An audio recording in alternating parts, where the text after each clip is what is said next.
रेखा एक मध्यम वर्गीय परिवार से थी, जिसने अपने स्नातक की पढ़ाई पूरी कर ली थी और अब वो अपने घर पर ही छोटे बच्चों को ट्यूशन पढ़ाती थी। रेखा का रंग गोरा था और वह दिखने में बिल्कुल गुड़िया की तरह थी।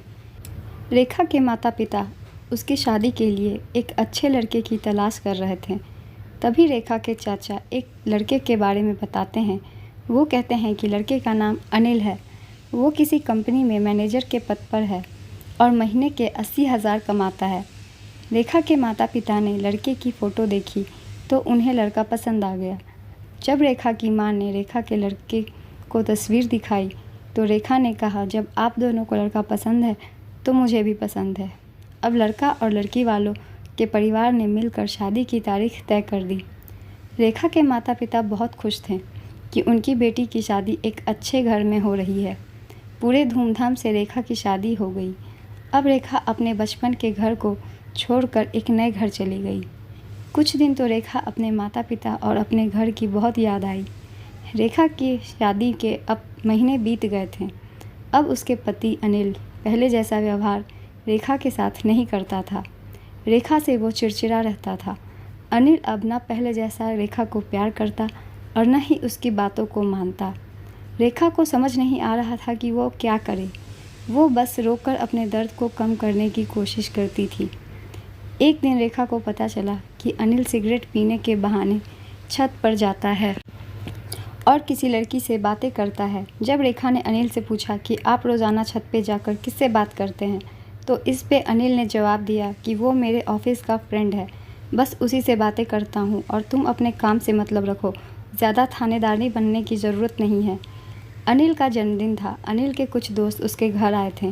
सभी ने घर पर पार्टी किया। उस दिन अनिल का दोस्त थोड़ा ज़्यादा ड्रिंक कर लिया था और उसने नशे में रेखा के सामने जाकर कहा, भाभी आप इतनी प्यारी और मासूम हो, फिर भी अनिल भाई दिन भर उस घमंडी प्रिया से बातें करते रहते हैं। लगता है कि आप अनिल भाई का सही से ख्याल नहीं रखते। ये सुनकर रेखा का शक अब हकीकत बन चुका था। अगली सुबह जब रेखा ने अनिल से पूछा कि ये प्रिया कौन है और क्या लगती है आपकी। अनिल, मैं तुम्हें क्यों बताऊं? रेखा, मैं बीवी हूं आपकी। अनिल, देखो तुमसे पहले वो मेरे लाइफ में आई। रेखा, तो फिर मुझसे शादी क्यों किया? अनिल, बस तुम अच्छी लगी इसलिए शादी कर लिया। रेखा, अब तुम देखना कि मैं उस लड़की को कैसे सबक सिखाती हूँ। प्रिया को जब रेखा ने ऐसा कहा तो अनिल ने गुस्से में रेखा को बहुत मारा और उसे बंद कमरे में बंद कर दिया। रेखा के सास को सब पता था, फिर भी वह अपने बेटे के सामने एक शब्द नहीं बोलती थी। शाम को जब अनिल आया तो उसने रूम का दरवाज़ा खोला। उस दिन रेखा की तबीयत खराब हो गई थी, फिर भी उसी हालत में उसने घर का सारा काम किया। रेखा से सारी बातें अपनी माँ को बताना चाहती थी, लेकिन चाहकर भी वह बता नहीं पा रही थी, क्योंकि वह जानती थी कि अगर उसके माता पिता को ये सब पता चलेगा तो वह परेशान हो जाएंगे। अनिल अब रेखा के साथ नौकरानी जैसा व्यवहार करने लगा। छोटी छोटी बातों पे उसे मारता। रेखा अब धीरे धीरे डिप्रेशन का शिकार होने लगी। उसके दिमाग में गलत गलत ख्याल आने लगे। अब न वो समय पर खाना खाती और न ही किसी से बात करती। आखिरकार एक दिन रेखा ने रूम में फांसी लगाकर आत्महत्या कर ली। रेखा ने आत्महत्या का कारण किसी को नहीं बताया, लेकिन उसके सास को पता था कि रेखा ने आत्महत्या क्यों किया। दूसरी तरफ रेखा के माता पिता रो रो कर बुरा हाल हो गया। रेखा की मां ने पुलिस को आत्महत्या का कारण उसके ससुराल वालों को बताया। पुलिस अनिल और उसके माता पिता को ले गए, लेकिन पैसों के दम पर कुछ ही दिनों में अनिल और उसके माता पिता जेल से छूट गए। कुछ ही दिनों बाद अनिल ने प्रिया से शादी कर ली।